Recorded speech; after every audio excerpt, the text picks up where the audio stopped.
সকাল থেকে পুরোপুরি টিকটকে এই ভিডিওটা বারবার খালি সামনে পড়তেছে। আমার মতো মনে হয় যেন সবার সামনে পড়তেছে। একজন প্রেমিক প্রেমিকা ভালোবেসে বিয়ে করেছে, দিন শেষে তাদের আলাদা হয়ে গিয়েছে, ডিভোর্স হয়ে গিয়েছে। ছেলে তার কাবিনের টাকা সম্পূর্ণরূপে মেয়ের হাতে তুলে দিচ্ছে, আর মেয়েটা হাসি মুখে গ্রহণ করতেছে।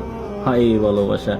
বর্তমান জেনারেশনে ভালোবাসার পূর্ণতাই বেশি, তাই তাদের ডিভোর্সের সংখ্যাও বেশি। কারণ বর্তমান জেনারেশনে ভালোবেসে বাড়ি থেকে পালিয়ে যায়, সহজে বন্ধু বান্ধবকে সাক্ষী মিলে বিয়ে করে ফেলে, তার কারণে ডিভোর্সের সংখ্যাও অতিরিক্ত হারে বেশি।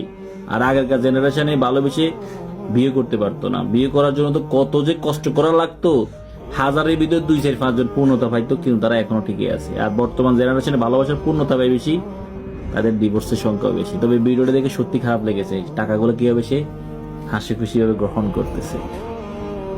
কার কার সামনে পড়ছে এই ভিডিওটি কমেন্ট করেন।